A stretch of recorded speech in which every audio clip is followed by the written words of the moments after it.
And if Sure. you can build up your attention and your mechanics to the point where you can like left click on this Pharah, flick, throw a lamp, flick back, and keep shooting the Pharah, that's like peak Baptiste play.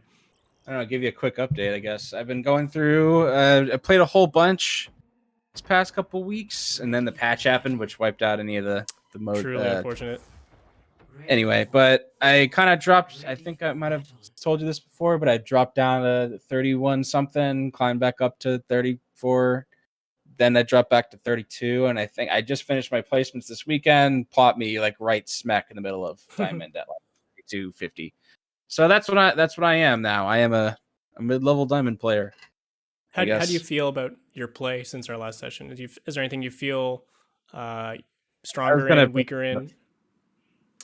Here's what I think. I think that I am operating more with my brain than with my reactions, and that has made me worse, but also is on the path to getting better because exactly.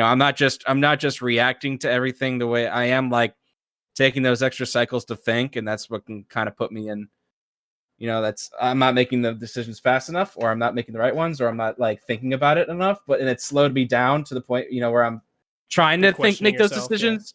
Yeah, exactly. So I think that there's progress being made, in my brain, and I don't know, and if like my reactions have just gotten like worse, or like I'm trying to play worth my noodle. No, for sure. That's really good to hear, actually. So anytime change is introduced to your play, whether that's you're facing something you've never seen before, like a composition or an enemy hero that's playing a style you're not used to reacting to, it's going to feel uncomfortable and it's going to push you out of your comfort zone, but that's how you learn these things. So when it comes to approaching your own play and looking at your own play differently, of course it's going to feel completely different. It's going to look different, and it's going to feel different to play mechanically. So the way you build up your strengths as a player is by putting yourself into those situations on purpose and adapting to them and building that comfortability over time. Because if you're really comfortable at like one aspect of the game, you'll be great in those situations, but then anytime something new comes up, you'll be uncomfortable. Whereas if you are uncomfortable at everything at the game or at a bunch of different things, sure, right now it might not feel great, but as soon as you keep applying the same thought processes and same approaches to those situations, you'll build that comfortability across a much wider range of things that you'll face. So it's good. It's basically the first step for improvement is finding those uncomfort zones and pushing yourself through them. Yeah, I've been trying to join a bunch of try hard free for alls as Anna, and then just getting wrecked. But I'm able to sleep 1 out of every 10 tracers, so it's good practice. So I've been trying to take that into account, like spending any times I have where I don't feel like I'm, in the right mindset to be playing ranked. At least I could do is either go into a custom game with one of those workshop codes and just like heal a Genji that's just jumping around crazy on BAP, or hop into free for all and get wrecked and try to like outduel people as Anna or BAP or something. So I've been trying to like put myself in those situations outside of the game. Push yourself, make it harder on yourself for sure. Yeah. So hopefully you'll see some sort of improvement from this VOD from 2 weeks ago, but I can't make any guarantees. For sure. So talk to me about Baptiste here on this point. Is there anything you remember specifically that you will want to address, or anything about this composition, about the enemy composition that you're wondering about before we get into it? Not necessarily. I think this would have been great. I think I had an Ilios map I really want to show. Wish I had the code for it, but I think like during these 2 wins, like any wins that I've shown you, it feels like at some points where like, oh, I died, and yet the team still like ekes out a win. So I think for the most part, it's probably still positioning. Okay. Like I'll die, the team wins, and I'll be like, well, I feel like I'm just getting carried in some points. And I feel like that's probably you're gonna end up seeing is like, you died, your team still wins, but like, I'd want to know, like, I guess where I could be positioning better, because on Baptiste on Anubis, I'm still a little sketchy. I'm better on B point, I think. Okay. We'll see. But point A, I know it's just like, I feel like everywhere I stand, I'm gonna die to a Widowmaker. And I kind of adjust when I see there is or slash isn't one. I think they go like Echo Farah or some weird stuff. Yeah, lots of aerial. So just to give a baseline, right now we're running double off tank, and what that means is not a ton of pressure in one area necessarily. Like we don't have a big shield to hide behind and just throw damage out.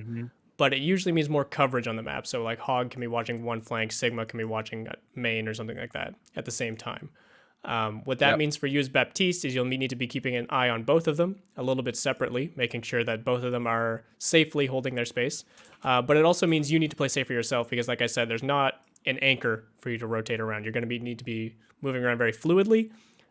Common locations for Anubis are obviously right here for the initial spam, getting information, throwing some free damage out and stuff like that, as well as the ability to mark this choke. But if you're worried about this sightline from enemy Widowmakers or even Pharahs or Echoes, this is a really safe place to be where you can equally hit the choke, hit the platform, hit this choke, hit it down here, as well as extremely safe positioning where up here you might be exposed to Widowmaker, but you can always play it this far away and still be able to hit some decent shots. But baseline, I always recommend this spot to basically everyone, especially Baptiste, who has his rocket boots. You can always fall back to point and jump up here later. Sure. You don't need to try and make a That's huge, probably where I should be rotation. starting, is right there in that intersection. Yeah, this is a really common spot. Again, you're safe from the main sight lines. You got a good warning signal if they're trying to get on you from this range, a pretty decent information from this range. Biggest thing you probably need to worry about is if like a Hog crouch walks over here and catches you off guard with a hook. But as long as you're keeping tabs on everything around you, this is probably the safest spot to be. Cool. But yeah, playing main even, especially when they don't have super long range threats like a Widow, should be fine. And it's going to mean easy shots. And yeah, you can always drop down to low ground and jump back up exactly like this.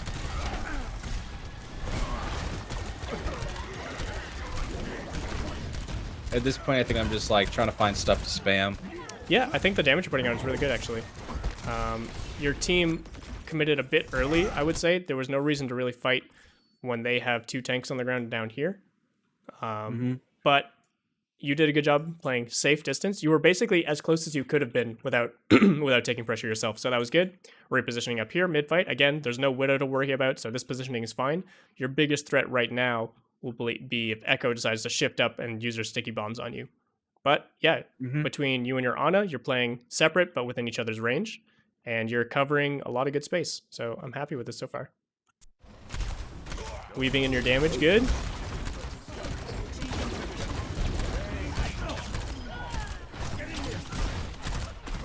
A little lack of awareness on that Zarya. As soon as you dropped, I'd like to see you charging your boots, thinking about going up right away.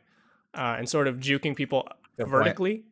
So like you're up here, you drop down, and then you go back up. Because usually, if there's anything pressuring up here, it's going to cost them a cooldown to get up there. For example, obviously they don't have one, but if there was a monkey jumping up here, he can't follow you if you drop and then jump back up, because he's already used his jump the first time. Same with like Echo Shift or Pharah Shift. If they're committing something to dislodge you up here, then the second time you go up, you'll be a lot safer. And again, gravity is free. But for you, your boots are free as well. But for everyone else, pretty much everyone else in the game, it's going to take a lot more resources to continue sticking on you. So instead of trying to weave in and out of this cover, where you're limiting your line of sight, always use that verticality when it presents itself like that. Same will apply. Yeah, that makes sense. I have that mentality for like Tracer. Like I should be on high ground because if Tracer comes at me, I can drop.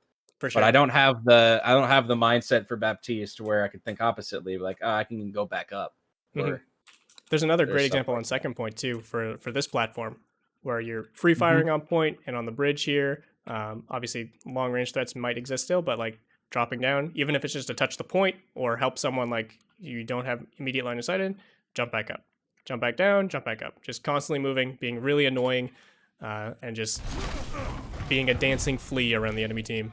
Yeah, I also like after this death, I was like, I went back and looked at this, and I'm like, man, if Tikatee sees this, he's gonna be like, man, you didn't lamp fast enough, because if you look, you can't see it from my perspective. The Zarya was like right behind you. Well, my Sigma was like in need of aid right behind me. See the Sigma, you're right. Right? Yeah. Right. See, he was in there getting pummeled. I'm like walking back. I'm like trying to lamp myself. Meanwhile, he's at like critical levels. So that's like I could have looked a little bit more. I was tunneled on that Echo, as you probably saw. And realistically, from the position you were in 10 seconds ago, you need something to turn this fight. When your McCree goes down here, I think your Hog goes down and then your McCree. Or maybe Mercury Liz? I don't remember exactly. Okay, yeah. There's very little you could have done from this position as Baptiste. We needed to keep our tanks up, and we needed to threaten them as they came to point. But our tanks were the only ones in an aggressive, threatening position. I would say you could have lamped sooner on that hog. Throwing a lamp like right on this corner would have kept him alive. But yeah, a little bit of tunneling there. Sorry, it was hard to see from your POV going back over it. There's a lot going on. So you're worried about getting to the high ground. Yeah, you don't even see the hog from your POV when he dies. Yeah. So, I'll give you a little bit of a pass because this is a bit of a steamroll from the enemy team, and the position your tanks were in were not ideal. And they didn't play optimally to keep themselves alive even during that fight. But making sure you're able to keep tabs on both of them, like I said, when you have those two off tanks, they're likely not going to be stacking on top of each other, so you should try and keep tabs on where both of them are. Now that you've got Ryan Zarya, Baptiste is a lot easier to keep track of both those because they're likely fighting for the same space. Right, yeah. And yeah, this position is perfect. Like I said, no real long-range threats, maybe some Pharah rockets, but hopefully you can dodge those.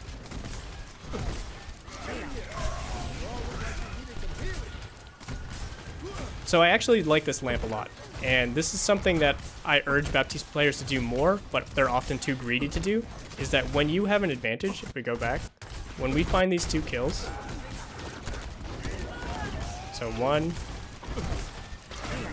okay, well we found it just as you threw your lamp. When we have an advantage, as big as a numbers advantage by burning their echo, we can burn cooldowns like it's nothing. You would trade lamp for killing echo, right? Sure. So yeah, Echo's already dead. So you can basically think of it, Lamp, as using it for a trade and then just enabling even more aggression to hopefully find more value. It doesn't need to be the perfect Lamp, and this was exactly what it needed to be. It's probably going to get burnt down. It's out in the open, but that's fine. It's essentially, you can think of it as long as I have an like extra 1 second to heal my Rhine. That's like that's what I was thinking. Was like this buys me more time to heal the Reinhardt. Mm-hmm. Not only that, but look how aggressive Ryan can play because of it. Like, he was saving his shield. Normally, he'd be like holding shield up full time, jumping back onto the point. But because of the lamp, he's got that confidence to continue aggressing, and he finds a pin on an enemy Zarya. And you can find even more aggression off that. And so, obviously, your DPS did a good job finding that pick, but reacting to that pick by being more aggressive with your own cooldowns is exactly how you snowball aggression. So, really good job. Gotcha. Yeah, I'll keep that in mind. On the other hand, lamp to snowball. Yeah, on the other hand, when you're behind, you need to make sure you're getting the most value out of your cooldowns, right? You need to make sure that if you are using your lamp, it's to punish their aggression or something like that. Ooh. Oh, I remember this. Ooh. I mean, that's pretty unlucky. I want Felcher for that one. The Pharah is playing fairly well. She's just spamming out the Ashe, but unfortunately, you're taking the brunt of these hits. I would say there's no real need for you to play up here unless your team's playing like really aggressively down here. So you playing up here, like, sure, you can pocket your Ashe a little bit better, but it is slightly too aggressive to, survive 2 Pharah rockets and a fire strike. So even just playing something like here is good aggression, but keeping yourself as safe as possible. Playing something like even back main, it's not great. You can't find much here, but you're still a lot safer. I would argue you should only be pushing up here to where this Ashe is playing if you want to take a fight down here. Ashe shouldn't even be up here for very much longer because she's just looking to get a few shots on the Pharah and Echo, make sure they can't approach. But since she's already looking at Pharah and you're more looking at your team, she's better equipped to deal with those rockets and predict them, whereas you are unfortunately getting hit by them. Yep.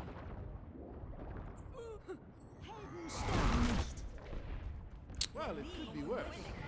All right, we got a window coming up. We've got a pick on Ryan. I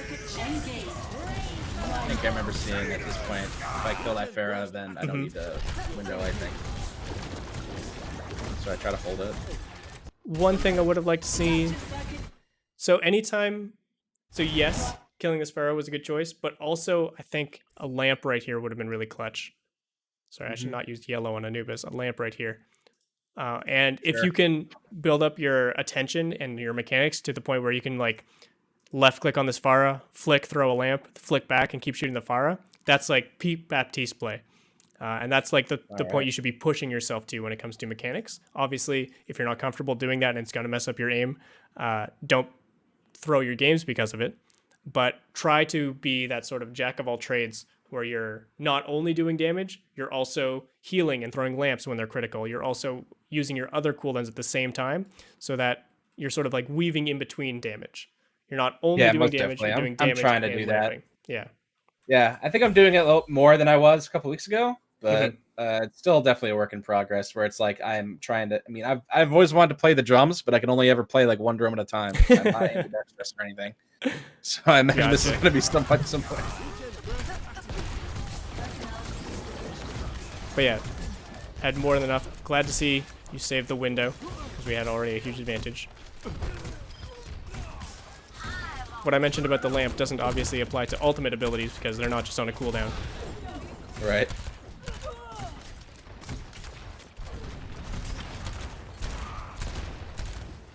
Even in this kind of situation, like obviously Zarya was fine there, but if she got herself in a bit of trouble, you already had such a huge advantage that you could throw lamp here and it would be up in time by the next actual team fight. So like using the fact that you're already ahead and then using lamp to just complement that aggression is really good practice. Yeah, but I remember thinking like I'm gonna window if something happens and goes down because I'd want to kill the Reinhardt like ASAP and that would like stop the rest of the fight. Ideally, this isn't really on you. It's more on like your McCree and your Ashe player. If you're looking to go aggressive right here, ideally you're not just sitting as 6 people shooting in one direction, right? It might be okay if you had something like a Mei and a Lucio and you're looking to speed into them. But when you're a double hit scan and you're just looking to put damage into them, ideally you're taking a little bit of angle pressure, maybe a vertical angle pressure. So like this is like the safest option, but it's not the most aggressive option. And we're posturing like we want to be aggressive, so it's a bit weird. You're doing a good job staying behind your team though, so this is all fine. And it looks like we're fighting back now.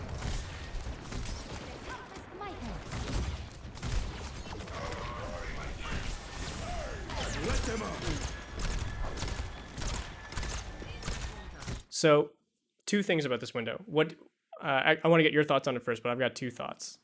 What was your plan with this window, and what did you want your team to do when you put it up? I was thinking, it's go time, baby. Let's kill this Ryan. I don't know. That's kind of like, I think that's what my thought process was. Is like Ryan looks like he's kind of in. His shield looks a little low, which is usually enough for me to put down a window and have us like just burn the crap out of him. Yeah, he was anti-'d even too. Yes, but at the same time, after I did it, I was like, they're just gonna hide and we're not gonna do anything, probably, because I think we only had like one other ult. Yeah. Right. Yeah, so honestly, probably not the best one. I probably should have like hit tab and been like, "Yo, let's grab window." Yeah. Or something. So yeah, easiest way to find value out of window is to complement another team member's aggression. So for example, if your Ryan was out here swinging, and there's a ton of attention on him, this window would find a huge value. You'd put a ton of healing on Ryan, you'd put damage on anyone trying to hurt him, and you'd force them to back off and enable him to be more aggressive even. So you need to think about who on your team is currently able to go aggressive. And I would argue that right now, neither of your tanks are. Ryan is around a corner. By the time he rounds this corner, they're already hiding. Zarya is not at range. She's just right-clicking for spam, basically. She's not able to walk up and follow up Ryan, stuff like that. So really, the only people able to go aggressive right now are kind of just you and your Ashe by shooting. What is going on here? So the only follow-up in this regard that you're going to get is just bullets. And when it's just bullets, targets like Ryan are not good enough because they have that shield. They've got the big HP pool where even if he was just no shield, purple, he'd probably still live long enough to get around this cover. True. Yeah. So either I'd like to see a more easily aggressible target. So either Ryan's up here or your Ryan is up here, like already going aggressive so that you're just complementing aggression. Or if you're setting up a window in which your team wants to aggress, you can set up a sort of like DPS window that's like this, where it's only going to be damage going through it, but it's on like an off angle. And again, I don't think the space is great for it, but say you guys were being really aggressive and you were over here with like your McCree or something, this would be a huge window and you're just popping heads the whole time. But again, it relies on being able to go aggressive through this choke being able to aggress on members that are going to die, essentially, not just someone like a Ryan who can then hide. And you're, like I said, you're complementing others' aggression. What you mentioned about being able to follow up a grab with it is that same concept, except instead of aggressive positioning, we're talking about aggressive ultimate. So generally, you don't want the first thing they see to be your window in front of their face, because they can react to that way more easily than they can react to a Rhine in their face followed up by a window. Because they're thinking, oh, I just want to duel this Rhine. I want to take a few swings on him. Then you throw up the window and they're boom, he's dead. Yeah, usually I try to wait until it looks like the enemy team's committed. Exactly. Like, that's the term I tell my team. I'm like, I'm going to wait till they commit and I'm going to window or something like that. In this case, I can't remember what I did. Probably didn't use my brain, but I was probably kind of like thinking you were predicting I should them to come in. Yeah, I was like, I should ult like early into the fight when they start coming in so we can like blast them a whole bunch. Because like, I don't know, is window in your, like, should I be like trying to like never use window first? Or is it kind of like... I think you should use it almost on cooldown. It's a very hard ultimate to get strong value out of, because there's so many like niche situations in which it's really, really good, and then so many generic situations in which it's kind of okay and kind of just turns you into a DPS player. So yes, you could have played this better and found a better window, but I like that you're looking to go aggressive with it, number one, and you're not just waiting to react purely on them taking space, because if you're always reacting with it, oftentimes you're going to be too slow. But your decision to go aggressive here, I would say, isn't warranted for the reasons of your Ryan and your Zarya, the people in front of you, were not already aggressive, and there was no aggressive play to complement this window, and the fact that it's past a choke point, basically. If you had waited for their Ryan to at least step like right here, and you windowed like, say, back here instead, this would be better, because you're able to punish this aggression. He's got more space to cover before he's safe. Even if he goes this way, he's then cut off from his team. And there's just more you can do with it. So again, if you want to make this aggressive window, it needs to be not just your window that's aggressive. It's off the back of other aggression from your team, whether that's a flank play or your tanks being aggressive in the front line, something like that. Or if you want to do that more reaction style like you're talking about, you need to make sure they're playing in vulnerable space. And that usually means when they're walking past a choke, when they're walking around a corner and stuff like that, where the time where it takes them to change their mind and double back on themselves is long enough for you to find value through the window. Those are the two biggest situations in which you'll use it. And then, of course, comboing with ults like High Noon, Grav, Shatter. Those are all good too. Even like, I've seen people like throw a Bob down and then you just window the Bob and he goes off. That could be good too. I only do that in quick play, but yeah. So yeah. And honestly, like I said, I kind of noticed at this point, I'm like, they're not gonna peek this. Yeah. It's better to use this ultimate aggressively than if we had like whiffed a Grav, right? If we had grabbed them and they still survived, this is way better of a commitment, because it's much harder to find value with than I mentioned. And yeah, there's a good grab. We get flanked, but it doesn't matter at this point. So you mentioned you were dying and your team was kind of cleaning up fights. Yep. Sometimes that means you're getting picked off and you're playing bad or whatever. But in other cases, it can also mean that the resources it took them to commit to you was enough for them to lose the team fight by not committing them elsewhere. So in this situation, the fact that Ashe wasn't dealing with the team fight here meant your tanks were extremely free to just steamroll over these people that were grabbed. The DPS were not here doing damage. They were instead looking to find picks on their own. And yeah, sure, they found a pick, but your team just killed 3 people already. So you take that trade every time.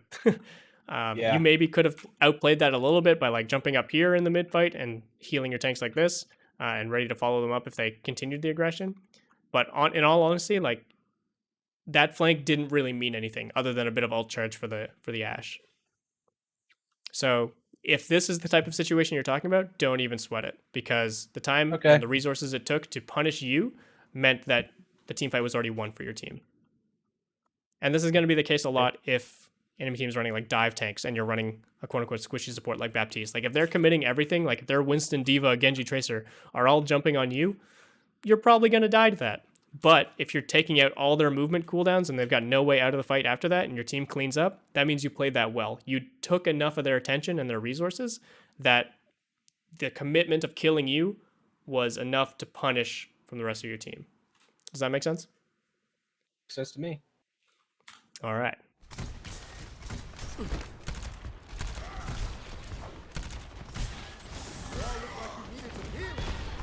I'd like to see a little more. I haven't mentioned too much about mechanics yet. I'd like to see a little more restraint on your shift specifically. You're using a lot when there's like one person that needs healing. Typically, you want to save it for if there's multiple people around you, or if you're going into a team fight in which you're expecting like a brawly AoE damage to come out, or if it's like yourself and one other person at least. Yeah, I try to think of it in that mindset, like if the fight's about to start. So this was a good, I mean, the grab's coming through, so this is probably going to be rough anyway. Yeah. But this was a good example of shifting right as the brawl starts, because there's going to be a ton of damage throughout your whole team coming through, and this is just passive healing. It's basically just, you've added Lucio Aura to this team fight for free. So that's a good example of shift. Good lamp, we're in a really safe position. You just saved your team. Oh, Bob cleaned it up though. Maybe you didn't save your team. Nope, did not save the team. Realistically, this is your team's fault for holding this close for so long. Ideally, like I said, you don't need to be this aggressive with your team. If your team's looking to go aggressive outside, I recommend keeping this kind of position so that you're safe, you're not in that grab yourself. But the amount of things that came out...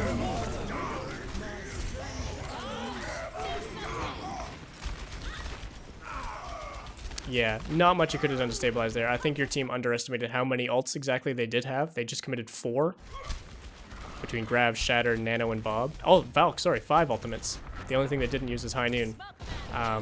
And the only way you win that fight is if the only target they have to go on is Rein. And if they commit 5 ults to kill Rein and the rest of you are able to kite out, that's fine. Or even like Rein Zarya. If 2 people die, but not 4 or 5 like we saw, then this is fine.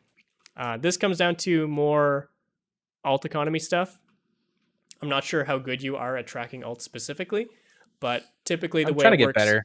Yeah. Typically the way it works is if you just committed significantly more ults than the enemy team, for example, in this last fight, we committed Window, then we committed Grav, and they didn't commit anything, I don't think. We should be expecting them to have more ultimate pressure overall, regardless of team composition, whatever it is, so that we should play accordingly to either... catch them off guard with some sort of aggression, like find like a flank High Noon play or a flank Window play of our own, if we have it.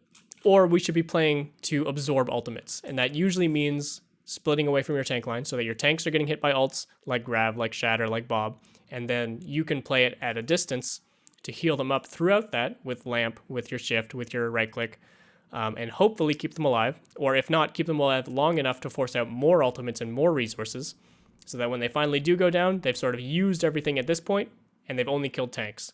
Then they still need to get to point. You can hopefully keep the rest of your team alive and shooting, building your own ultimates, stuff like that. That by the time they are... Where was I right before that fight? Where was I positioning? You were up top, and then you dropped and right in time for them to grab, if I'm remembering. So right before the grab. So you're up top, you're taking some shots.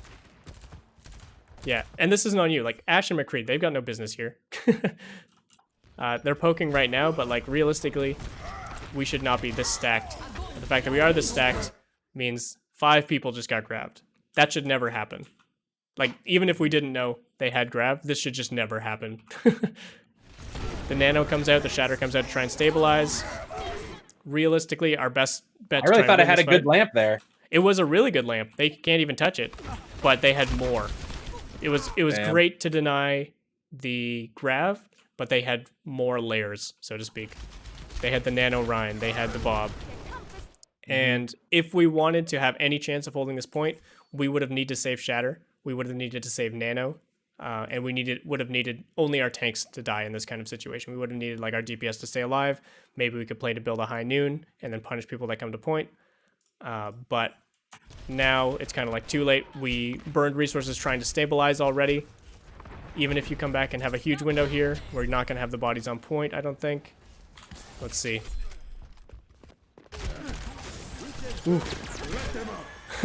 I'm sensing a bit of panic. I tried to just like give her the full my cooldowns. Yeah, try to full rocket salvo right in her face. Yeah, I was like, there's yeah. I knew at this point I was like basically lost. So I'm like, I'm just gonna try to kill this Ashe. I think I get to hear her die right as the screen fades to black. Yeah, pad the stats a little. Punches her. Yeah. So, I guess small thing I can comment on here is you're not really looking where you're going. Yes, it's important to get on point. But realistically, you're not the one who needs to worry about touching point. You need to be worrying about supporting point. So your ideal setup is probably like getting over here, putting up a window, and shooting bullets and healing nades onto the point, right?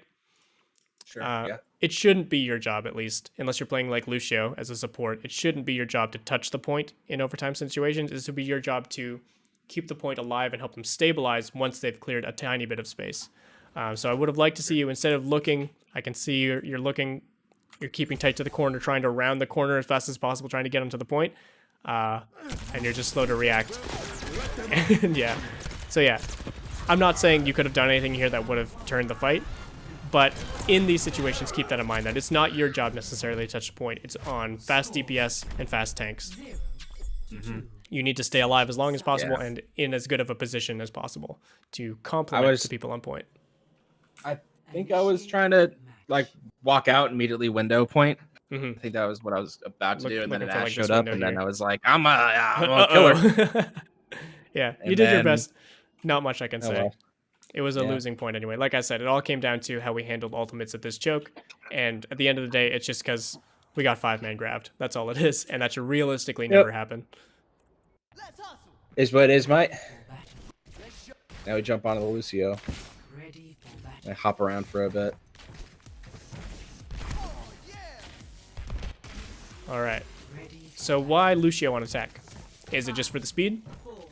Because of what they were running on attack or anything? Okay. Oh, I was like, you know, your coaching words were in the back of my head, be like, you want a utility support along with the high heels. Good stuff. And I was like, okay. So I was like, all right, I guess I'll play Lucio because we have Ryan Zarya and McCree. With that, that's kind of brawly enough to just run at somebody and kill them. For sure. I like it. And then both our DPS die right out the gate, so I'm like, that's truly tragic. And there's not much you could have done. They just straight up ate 2 Pharaoh rockets to the face. And then my McCree plan goes out the window because he swaps to Widow, and I'm like, all right, whatever. I'm already Lucio. Yeah, Lucio. I mean, ultimately, speed is realistically only for tanks anyway. Oftentimes, as team fights develop, your DPS will leave the range of your aura. Maybe they'll start in it, but they'll want to sort of expand as the team fight goes on. So your main job is to babysit your tanks to get them in position as quickly as possible. In this case, Ryan Zarya, which are really good for speed boost. And then as the fight develops, wait, sorry, I'm looking at the wrong team. Ryan Zarya over here. As the fight develops, then you're moving around and keeping tabs on your Ana. So if people are pressuring her, you can go peel. People like your Ashe, who's got more tools but still needs peeling sometimes, and you're sort of evolving throughout the fight. So since you're on offense, you want to start offensively, like we talked about on Volskaya the last time. On offense, you want to start offensively, get your tanks in an offensive position, then look to see if anything kind of opened up within your team and put out any fires that might have developed as you were moving. Okay. You are a human firefighter. You cover all the bases. Yeah, you can heal, you can speed boost, you can you can heal, you can go aggressive. Exactly. Yeah. I love this off angle. I think you're sticking on it a little too much against an enemy Widow, though. So the rollout you did could have been a little cleaner, but I like the plan of trying to go aggressive, boop someone in. As soon as you make that aggressive move, though, then you shift back to defensive play because now you're a target. So you want to get in there. A good point. So here, let's just watch it from third person. We'll slow it down to 0.5 speed. So right now we're even. Good speed. Good boop on the... I think you hit the Rhine with that boop. I'm not entirely sure if that was the boop or the pin. I think I think I hit the Rhine. But yeah, you've already established tank dominance. You've gotten them into position faster than they can deal with. You've gotten your Zarya in a crazy aggressive angle. She's just burning him down. Your damage here isn't going to be the difference maker. And you can see Widow's trying to take you out. Luckily, she only hits a body shot. I try to run. Yeah, and then I try to run. I think she gets me again. So yeah, I would say... if I were to change anything, already you handled this really well. But if I were, and there she goes. What I would change is after that boop, acknowledge the fact that they have DPS that are within line of sight of you, and then just get back to your Ana. And instead of DPSing the Rhine for an extra second. Because Zarya was already on that angle. You and Zarya were doing the same flank pressure, and honestly, Zarya is going to get a lot more value than you in terms of DPS. So keep yourself alive. Be ready for the next engage. Be ready to peel if anything happens. Be ready to put out those fires, that kind of thing. But yeah, really good engage. Really good use of speed boost in that situation. Now, there are times in which you might be able to close the distance on someone like Widow and take a duel. But for that to happen, you're going to need the information, number one, where the Widow is and where her attention lies. Like, make sure she's not just, like, scouting you out as you're moving in. Okay, nice. Assassination. This is me trying to take the 1v1, and then I die. The bubble was a little unfortunate. So let's go back and see what we could have done better. So one, let's just watch the whole thing through.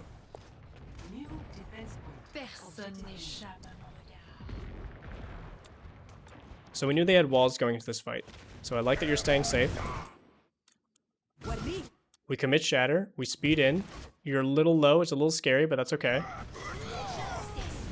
I would have liked to see... Yes, getting this Pharah is good, but I think I would have liked to see more attention with your front line during this time. For example, keeping Aura on the Zarya instead of swapping to heal. There was realistically no reason to heal other than yourself here, and your Ana hit 2 darts on you, I think. Maybe you didn't notice that right away. No. Because yeah, here you're low, but then 1 dart. Oh no, it's just the 1 dart. So here, if your Zarya had heal, I think she lives here. Or sorry, if she had speed. Yeah. But you do get the kill on the Pharah, so it's hard to fault you too much. And then, yeah, getting the engage on the Widow is good. It's just you got a Zarya bubble. I thought I had her, man. Yeah. I hit, like, I think I hit her with a bunch of headshots, and I was like, oh, this is it. This is it. This is one for the clip book. Let's go. It's like, I want to continue the aggression. I'll get the Widow. Mm-hmm. She hits the shot, the body shot, and then, yeah. If she didn't hit that shot or she didn't get bubbled, you can probably take that duel. I guess... I mean, I would have done the same thing in your shoes, to be honest. So I can't fault you too much. But in that situation... It's every Lucio's dream to wreck a Widow. It's... just for fun. So I could say that you could have played to stabilize instead. But realistically, since it is 2 CP, since it is very fast-paced, and since they do have a very significant spawn advantage... You need to push this advantage. So I still think you made the right play. Even though she got bubbled, even though you died, killing that Widow could have meant more kills, could have meant more pressure on point. Maybe you killed that Zarya afterwards, stuff like that. But we needed to make an aggressive play here, whether that's you or the Rhine. Eventually the Rhine does get the kill, by the way, if you didn't see. So that needed to happen in order to have any chance of winning this point. Because if you just play slow and play passive on point, you won't even get a tick, because their Zarya was still on point. Rhine has to hold shield. And realistically, you just get stalled out, and then Widow just free fires on you guys the whole time. So, yeah, I think you made the right decision. It's just, it was a tough spot to be in, and she had more resources than you were ready for.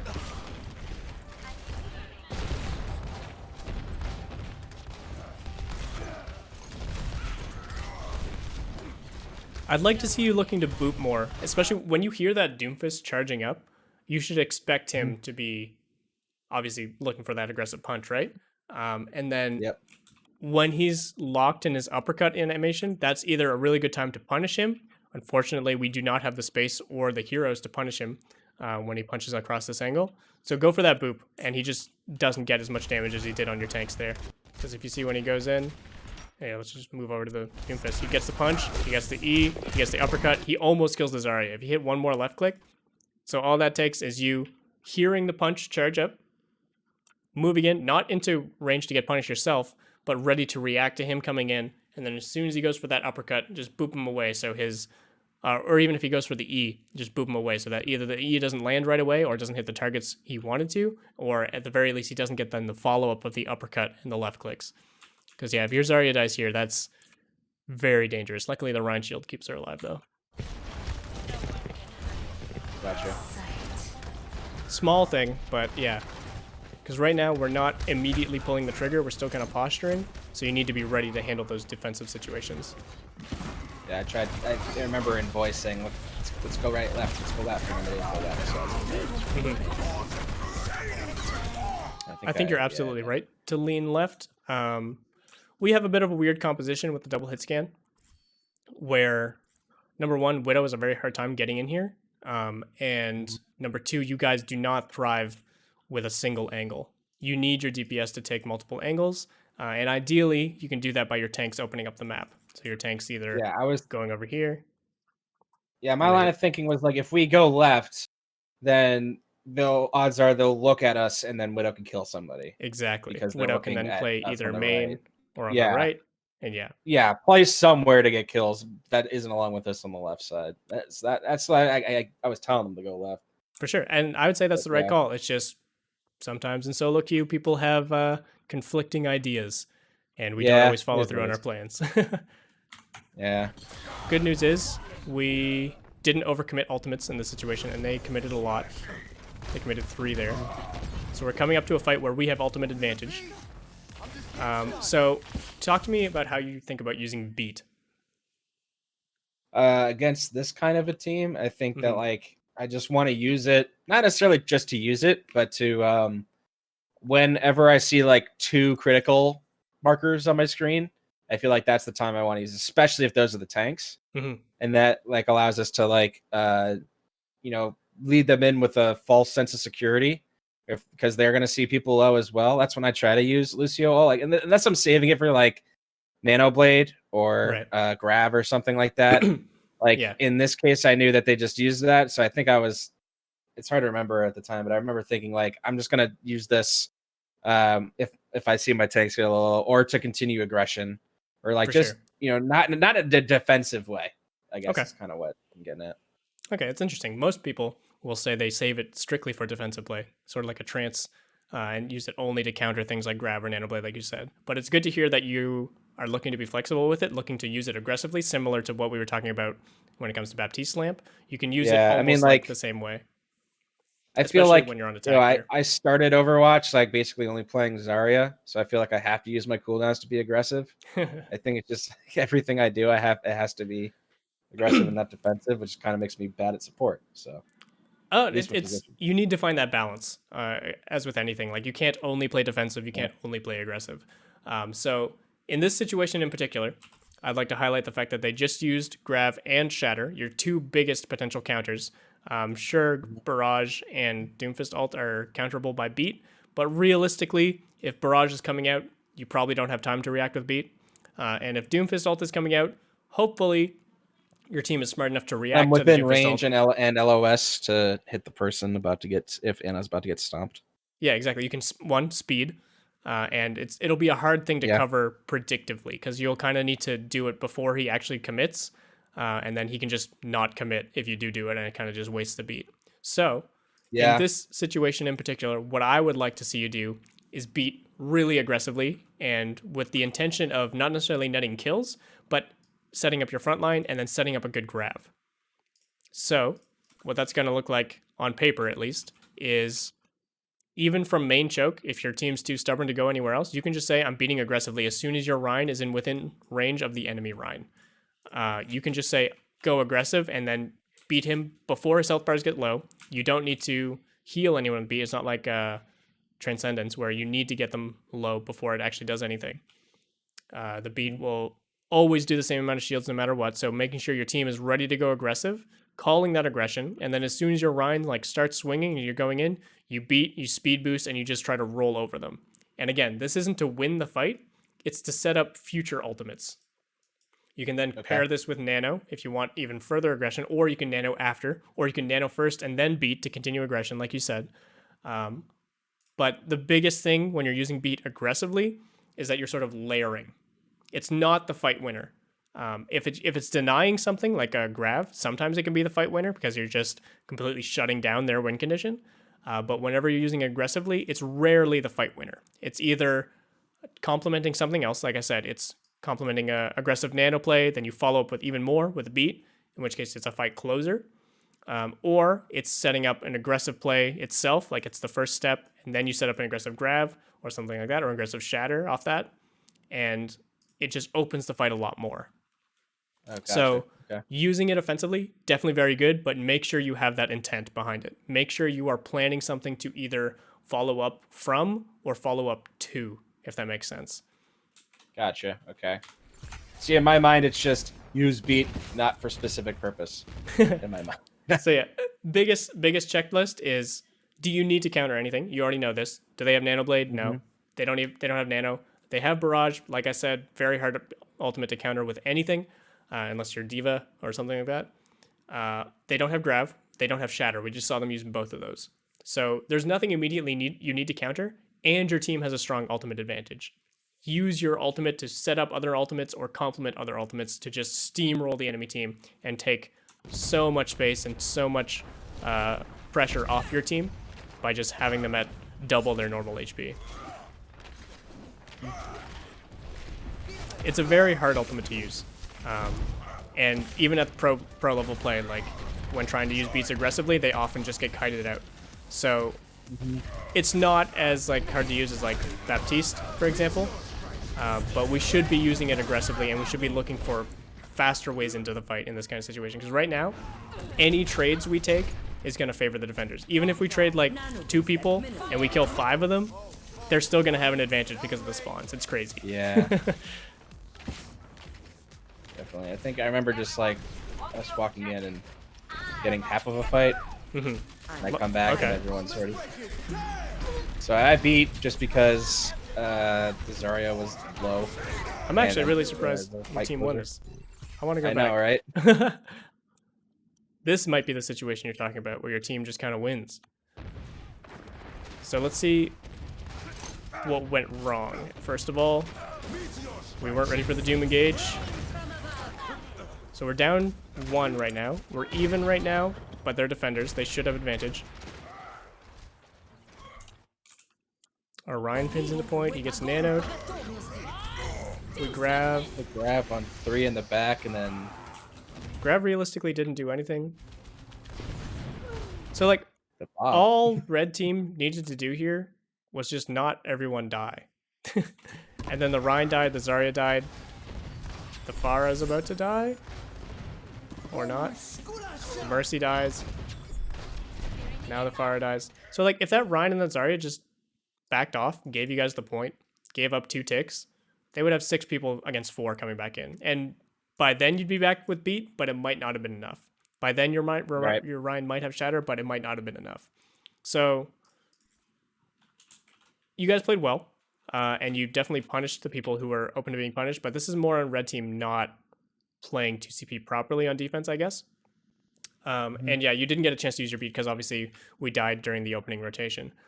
But ways we could have made this smoother and made this more intentional, I guess, from your guys' side, is instead of making this long rotation and opening ourselves up to that Doom engage, just speed straight to point. We have the ultimates to cover us, to cover this aggression. And if we're worried about breaching this space, we should probably use beat first and then nano Rhine when they come to counter engage after the beat wears off. Or we just like overwhelm them, break down their tank line, and then we can just snowball off that. So yeah, this was good because the enemy team, I think, played over aggressively when they didn't need to. But to make that more a consistent play and more in your own control as the Lucio player in this situation, you want to look for that beat play aggressively. Because yeah, the fight was already won by the time you used beat, and realistically, I don't think you could have reacted to the Doomfist ult with beat anyway. Like if you tried to use it, it probably just wouldn't have been wasted. You would have died mid, like on your way down kind of thing. Yeah. So yeah, I think you got the right mindset around it. It's just looking for those reasons to go aggressive with it, and then telling your team you're going to use it aggressively and just to go ham. Gotcha. No dying. All right, we're back on Baptiste on defense. We've got a Rhine this time, so it should be easier to heal, easier to hold space.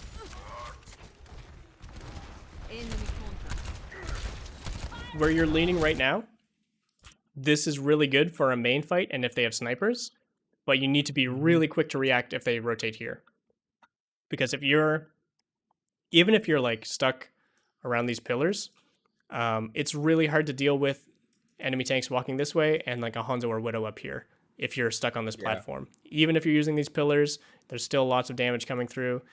So again, like I said, this is a really good spot, and you can make this rotation as long as your team puts up a shield for you and you react to this rotation fast enough, kind of thing. Gotcha. So just something to keep in mind. Luckily, the team just seems to be running main. For whatever reason, their Rhine went that way. We take those. Yep.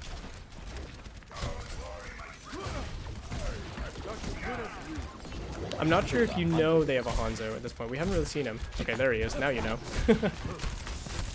Yeah, he kills my dude on the way down, and then I try to find him and duel him, and then at this point I'm like, oh no, he's going for the mega, and I'm screwed. I'm out. Later. I've been blocked too many times. No. No. A few boops. Okay. So number one thing.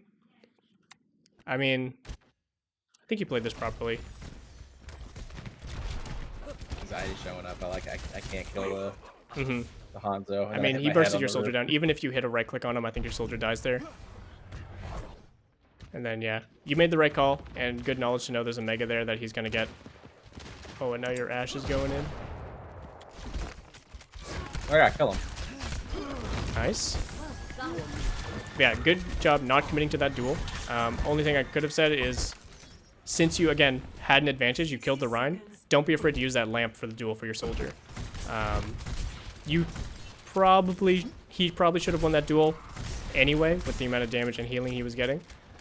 But just to make it foolproof, basically, just throw down the lamp, win that duel. You hopefully won't need it for any other situations because you should have a big enough advantage that the enemy team won't be able to find anything aggressive. But yeah, you don't need to be conservative with it when you are in an advantage state, is the biggest lesson here. Again, good defensive position here. Don't like that shift. Again, a little more restriction on that. Gotcha.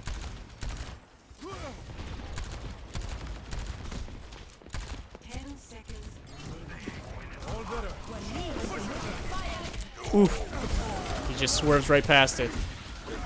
Yeah. I thought he was gonna land. I didn't think he was going that little mini room back there. Oh, this is so scary. All right, couple things. Panic window. So, one.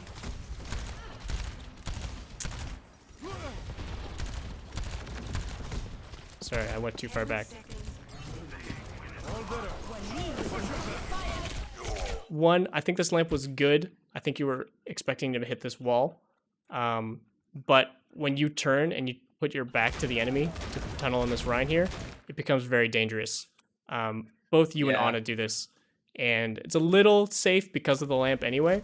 But I would have liked to see what you do, what Ana's doing right here. And instead of going aggressive on the Rhine, go to your Rhine so that you're not threatened. It's more important to stay alive to punish this Rhine than it is to get the kill right away. Because if you get the kill in this Rhine, but you get sniped in the back by something at the same time, or this tracer drops and one clips you, it's less of an advantage, obviously. Sure. And yeah, she tried to, I definitely got but she lucky, dies. I think. And then it's overtime. You've got the advantage. Window, ASAP. Just throw it down. Because if you died there and didn't get it down, you probably still would have won the fight. You had a huge advantage. Or even like right before this. At least the team gets to have window if I'm dead. Exactly, like right here. Or let's see, right when you build it. Fast forward a bit. Right here, you've built it. You're still focusing on this Rhine fight. As soon as the Rhine goes down, just turn around a window right away. Keep the Zarya up. Give it to your soldier.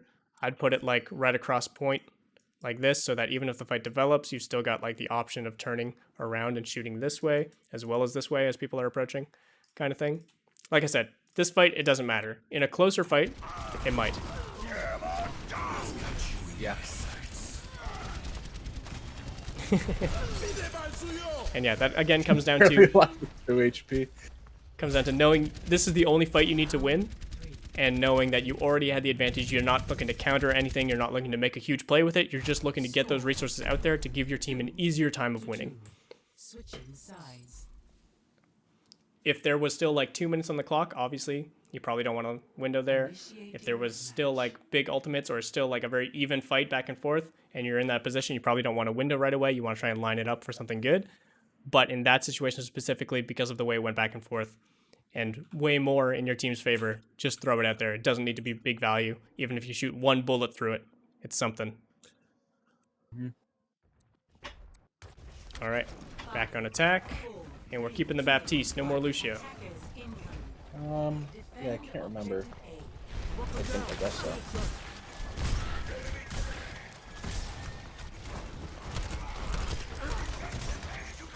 So like I did mention before that like having that utility in your support line is definitely nice, but it's not the end all be all in ranked. You can definitely, oh nice, good lamp. You can definitely make a very strong composition for rank specifically just by overhealing people. Like the enemy team's doing the same thing. Like sure, Mercy brings damage boost to the table, but ultimately those are two heroes that primarily just put out healing. Mercy's not even really pocketing anyone. So healing's fine, and you can use healing as an excuse to go even more aggressive sometimes. You can use lamp more aggressively when you know you're going to be able to heal people through a lot of stuff. There's ways you can adapt to a double sort of like main source of healing. Not that you really need to. You guys are kind of just steamrolling. Yeah, I remember walking out. I'll be like, "Oh man, should I be playing Lucio?" And then I heard Torbjorn turret, and I was like, "Nah, I think I want to stay back." Because I want to be able to like shoot his turret or heal the extra damage. Not a whole lot to go over. I think your positioning was really smart. This lamp was really good. You did a good job of keeping up with your teams. When you're playing any sort of brawly comp like this, which in rank sometimes just translates to Ryan Zarya and any DPS, it's important to have this concept of like what I call like, think of your team as like a train, and you want to be the caboose of the train. You want to be behind them and out of pressure, whereas like the Reinhardt, he's not wearing the train skin, the new one, but he's the engine car, right? He's driving the train. Yep. And you are the caboose. You are at the end of the train, but you're still part of the train. And you need to keep up with him as he's moving forward, but at a safe distance so that while you're able to heal him and influence the area he's fighting over, you're not in direct range to be threatened by anything he's threatened by. Most obvious case is like you should never take a Rhine swing to the face and stuff like that. You should never be in range of Zarya. Yeah. But even when it comes to enemy DPS lines, like, so this is a good example of the space you are in. I mean, I guess there's a Torb turret to worry about, but like there's nothing that the enemy team can do to threaten you in Ana from where you are right now. And you can still very safely heal Rhine and influence and shoot the enemy Rhine and stuff like that. So this is a really good example of strong Baptiste positioning.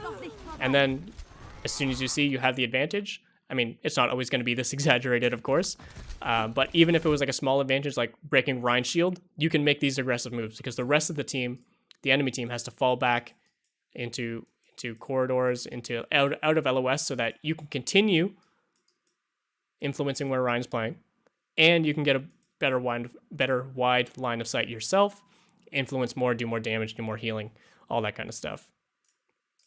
And this is important for someone like Baptiste, someone like Ana, arguably someone like Brig, but she tends to keep more towards the front line a lot of the time. But yeah, not much else to say. I think you handled this really, really well. And obviously your team dominated, so good job. Right. I really wish I had the Junkertown one to show you. Yeah, it's tragic. Is there anything specific you might have questions about that you remember, or any? I mean, is it just? I mean, like my biggest question always. I wish I had parts because part of that Junkertown had some Ana in it. I think too, because like I feel like at least on Baptiste, my positioning's better because I get that exo boots, so I'm able to kind of cover my badness a bit by being able to exo boot out of places. But on Ana, I feel like I still struggle with, with we can do a real quick positional overview for Junkertown if you want. If it's a map you are specifically questioning. So this is if I had to pick a map, it would be, I think Havana's the one that I suck the most at. Okay, sure, let's do it. We got a bit more time. I came in late, so we can go a bit overtime if that's good for your schedule. Cool. Yeah, that's fine. All right, so let's talk about this is the map I get clapped on. All right. Even though I play Ana, I feel like I should be better at it, but I feel like I've been in ranked games where it's just like impossible to make it past first point, and I don't know where to be standing in order to not get destroyed. All right, so let's talk offense first. We'll use red for offense. Fight zones are obviously going to be this corner. Important thing to keep in mind. Let's see if I can lower this a bit so it's not as big. Oh god. Okay. Fight zone here, this corner. Worry about widow sightlines and stuff like this from these high grounds. And then where do you want to play as Ana? So when it comes to this first fight zone, when the payload is just... Wait, it doesn't show payload? That's annoying. Bummer. You put a square down or something. Yeah, we'll use blue for the payload. Say the payload's just getting here. Best thing you can do is use this long line of sight. Obviously, if they have Widow and stuff like that, you'll want to lean either left or right. I like this space a lot. One, because it's completely safe. It's completely covered. You can't see it from this top down, but these are very, very hard angles to shoot through. And if the enemy Widow is taking an angle like this just to hit you, either like through this door, through the door here, or like through here, it means she's given up strong positioning, and likely your tank line, when pushing the payload here, will be blocking her LOS. So this is often your safest. I feel like I've tried to stand there before. Like every time I play this map, I'm thinking I should make it to the right to that alcove if there's snipers up on that high ground. For sure. It's usually what I think, but then it always ends up that the tanks are out of my LOS for like some reason for some amount of time, and then they die, and then I feel like I must not be standing in the right place or something. Right. So yeah, biggest thing, remember that train car concept. You want to be in range to influence your tanks while keeping up with them. Another reason this place is good is because you can like snowball it into taking this space once you've cleared all of this and your team is fighting more towards this angle. But yeah, even right here is like really, really safe. Has perfect LOS to this corner where you'll likely be fighting. And if you need help getting here, you can always ask like for Ryan's shield just to cross this point, or even use the payload sometimes to find an opportunity to run across. As long as you're aware of what the enemy Widow's doing, that shouldn't be too big of a problem. Second fight will usually either be around this corner or right on the cap point. So as Ana, again, if you're here and you're snowballing to here, this is good. And then if you're brave and you have the time for it, you can even like rotate up to high ground. You'll likely need help doing this, either in terms of your support, like a Brig or a Lucio pocketing you, or one of your tanks, like if you have a Zarya or a Diva or a Sigma. Those are excellent heroes for taking the space with you. You can just win any duel with one of those tanks with you, basically. Securing this space for yourself, you don't need to go right to the edge and look for like aggressive nades or anything like that, but you can look for that window. But ideally, you want to solidify yourself in like one of these two alcoves where you can see, we'll go back to blue, you can see where the cart is moving to, and then rotate with it, either by rotating to this window aggressively, rotating to these stairs aggressively, or even just dropping behind and then playing a longer line of sight like this. So it's all about just like flowing your way through the map. You start over here, you flow over here, you deal with this line of sight, you get up here, you deal with this line of sight still. When it starts opening up more, then you can drop down relatively safely, or you can go aggressive depending on how the fight's evolving. Generally, for people like Ana and Baptiste, I always say to lean defensively to start in terms of positioning, and then go aggressive when you see the opportunity to do so, whether it's by forcing tanks back, by getting picks, by breaking shields and stuff like that. Then you want to keep up with your tanks a little bit closer, or even look for your own flank opportunity, like this angle for nades and stuff like that. But never start here. Never start by looking here, because you'll open yourself up too much. Unless you have support, unless you have like a Sigma shield in front of you here, this is a really dangerous thing to go for, is this type of position. So start back here, support your front line. When they start finding pressure, then evolve into that space. Gotcha. And then like this point on defense? Defense. Or do you want to keep going through attack? No, sure. Let's talk defense. Because like on defense, I feel like where I stand is I'd stand on that corner right by that yellow truck. Right here? Yeah, like I stand over there, and I feel like I'm always quick to die through a rotation from yellow truck to that center teal looking to around thing. Here. Yeah, like I feel like the transition from that first fight to the second fight, so I'm always getting blasted. Yeah, like so is this the back needs to be standing like over on that corner? This corner, not in the corner, further back, like on the truck, like in the bed of that. The worst thing about this truck is you got nowhere to go, right? You just said it. You got nowhere to fall back to. You got no natural cover. If your tank loses a shield or dies, you're kind of just in no man's land. So how can we influence this fight as well as this fight from a safer position? The easy answer is somewhere back here like this. The downside of something like this is it's extremely long sight lines. If people like Widow get this kind of position, you're struggling. And oftentimes your tanks are going to be falling back this way, not this way. Yeah, anytime I've tried to take that positioning, I always end up losing a tank to LOS. Yeah, you lose LOS because of this thing. Therefore, I don't go there anymore. You're also technically open to this kind of sight line from the high ground. I am just muddling this drawing. Let's clear some of this. So yeah, this is like okay, but it's not ideal in my opinion. I like all the way back here, playing either these stairs or even you can play up here to look for poke. Play in here like to support tanks that want to go aggressive through inside this room like this, or go aggressive and do a little on the streets. But if you're gearing up for a team fight, sorry, just Control Z everything. If you're gearing up for a team fight around here, you want to be back here by then, in my opinion. I feel like I always end up in that back right corner, but I have to survive long enough to make it to that corner. Yeah. I feel like I'm always dying on rotation.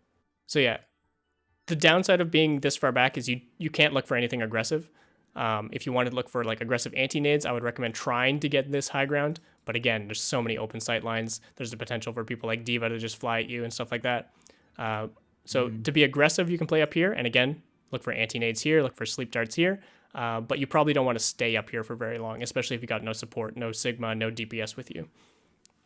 So safest option by far back here. You have decent sight lines to the fight and where it's going to evolve to, as well as you've got decent opportunity to stay alive here, as well as like kite back to this area, as long as this isn't a huge sight line. And again, here, let me just...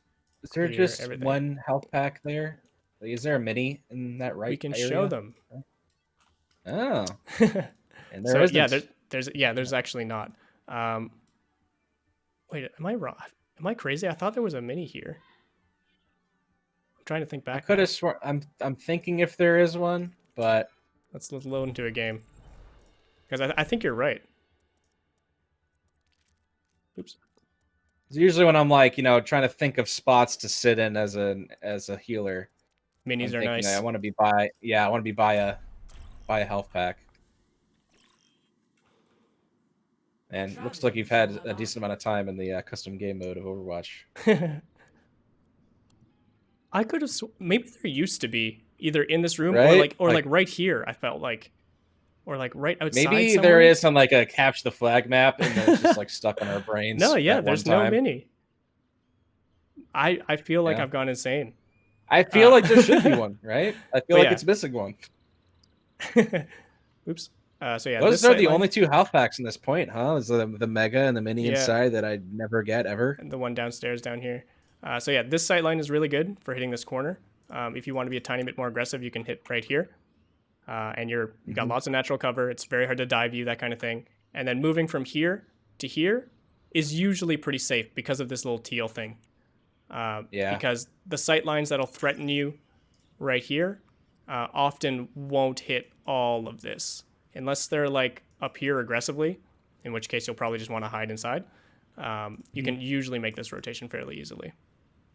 That's the safest option. Yeah, I'll definitely try that out next time I'm on this map. Is try to play back near there because I always feel like I need to be playing at the yellow cart just in case I need to like throw a fat nade on somebody. Yeah, in case you need to go aggressive. I would say if your team is planning on going aggressive, you could even like play right at the corner or like look for a flank nade like through here, as long as this area is clear, obviously. Or like I said, you can always play up here. You can start hiding up here when your team's calling for an aggressive rotation. You peek out, throw a nade, drop down if you need shields, or even stay up here if there's no long range threats. Because typically you're not pushing past this line unless you're making like a really aggressive play. So that means you can play really safe and always support where your tanks are going to be in this area. Gotcha. And then even when they fall back, when they like hit back here, there's like a little window where you can't help them. But you're definitely in range to like hit them as soon as they peek past that teal thing, or even back up yourself and have like a slightly better angle on them. Did you want to go through the rest of the map, or was it mainly first point you were worrying about? I mean, I would still go through the rest of the map because I'm still not good at it, but I also want to be respectful of your time and make sure we're not going too over. I'll only we can do a quick overview, and okay. I'll just I'm down with the spark notes. the cliff notes, the spark notes, whatever. So obviously high grounds are better than low grounds is the story of second point. If you need to rotate here around here to close out the map, this is going to be a really strong power position, but again, it's very open.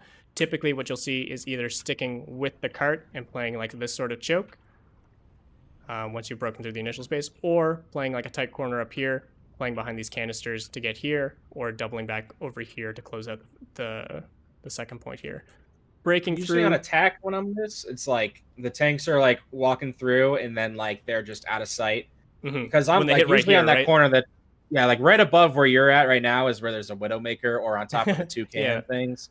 And then like so I'm pressured to be playing like really close to the wall in all these places. And then like because I'm so close to the wall, the tank steps out behind a wall and then they just get blasted by something. This is the hardest point to break by far. If you can get the payload to like right here, then you should start rolling out outside, in my opinion. That's the safest way for Ana. You can influence where the cart is and then follow up either this way really safely or go more aggressive up here and look for a nade and stuff like that. This is really safe space, especially against dive teams, especially against Widow, as long as your team is keeping track of where they are and they're not like double flanking you and stuff like that. But yeah, breaking through this space, you'll probably be rolling out this side and trying to get up these stairs a little bit and use this sight line. But then once you hit this corner, definitely recommend coming around this way and using these two doorways as well as the stairs to upstairs. Because if you can snowball a fight and either deny their Widow space or force their tanks back completely, and you can control this corner as Ana, you'll be unstoppable. You'll be hitting nades all over the place. The biggest thing is like obviously, like I said, like DPS that are still playing up here, as well as like on this long sightlines and stuff like that. But if you have members, then take care of that. If you have flankers yourself, or you're walking with someone like a Sigma or a Diva, you can clear that space out, just the two of you, and then threaten to roll at the map. Yeah. Once it's on the ending point, it's pretty straightforward. Like I said, both these sightlines are good. You just need to worry about enemy sightlines as well. Pretty basic, honest stuff. You could even play on the ground if you wanted to try and keep up. But again, would recommend using high grounds above low grounds all the time. Sure. Defense, unless you're like close holding, like the cart right here, you're probably not going to play anywhere closer than like this. And even this is a little bit aggressive. This room... Yeah, I feel like when I'm playing Ana, I'm on that corner. Yeah. Like up to the left. Where you're like up here? Yeah. Like, yeah. Yeah, if you're close holding, this is great. Playing here.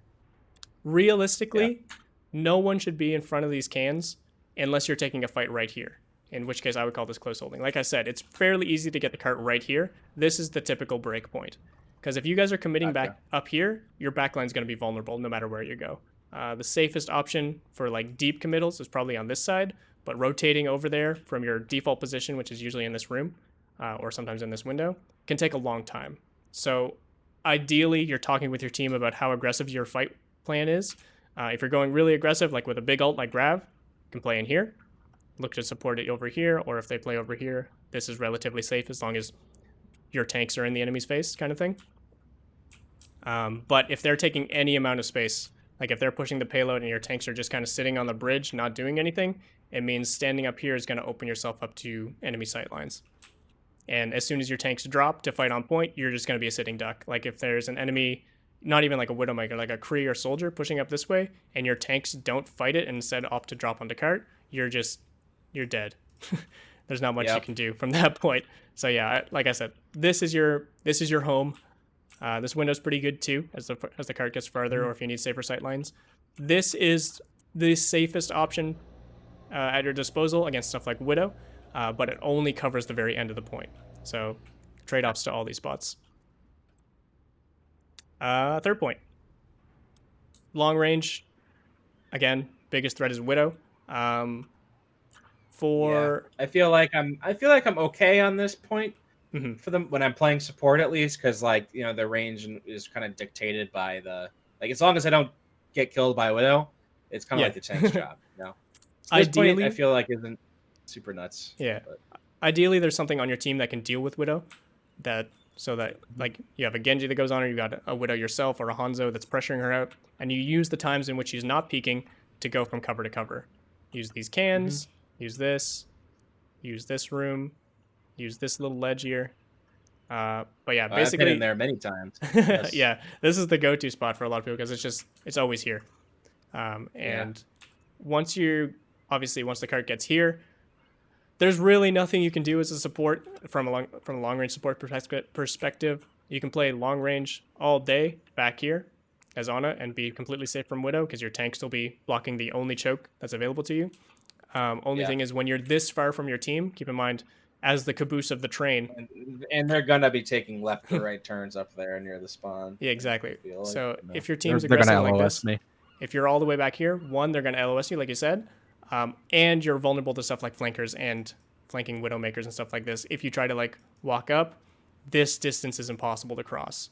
So you need to make that, I feel like that I decision. just stand by that archway. I feel like is where if we're ever pushing up to the end, I feel like that's where I'm standing. Yeah. Is that kind of like? You can also go here. There is a little mini here. Yeah. You can't go right side. The flank is just way too long for someone like Ana. Yeah. This is scary. This left side. It's like Roadhog Cove or something. Yeah. Or McCree. I feel like McCree will smell you and just like roll flashbang you. Yeah. That's their hideout right there. There's not much you can do, to be honest. It's a very hard point to take. And it's often in the hands of snipers or ultimates.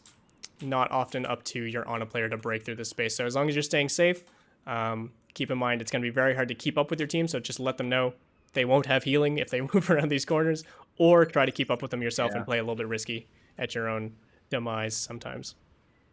Defense, pretty straightforward. Like I said, you can play here the whole round if you want. If your tanks are playing pretty super aggro, if your tanks are playing the corner, you can play here very safely. Maybe vulnerable to like grapple shots, or like if Widow takes that spot up there. But ideally, there's things on your team that can pressure that out before it becomes a threat to you. Once it hits this arch, you can play spawn doors if you want to be extremely safe. You can play up here. You can play top right, but I wouldn't recommend this because this is often where teams will look to pressure the most. I would recommend playing up here, especially if you're someone like Baptiste. Having a window set up right here is just free damage. Or even back here. It's a little bit less aggressive, but still very good. Safest option, obviously, spawn doors. I'd recommend not getting stuck in areas like these low grounds when you're on defense, because it just limits your ability to fall back. That's like a long distance, or else like if a tank walks at you, you've got to like run all the way to these stairs and hope your team is there to support you, and hope you're not walking into like enemy sight lines and stuff like that. So like just taking this left side high ground would probably be like a good place to start off at. This is what I would recommend. Say the payload is like right at the arch or something. If your team's looking to go aggressive, you can always drop down and just follow them up in the ground. As long as you're, again, aware of sight lines and flankers and stuff like that. Sure. That's basically the story of this map. It's just watch out for sight lines. Yeah.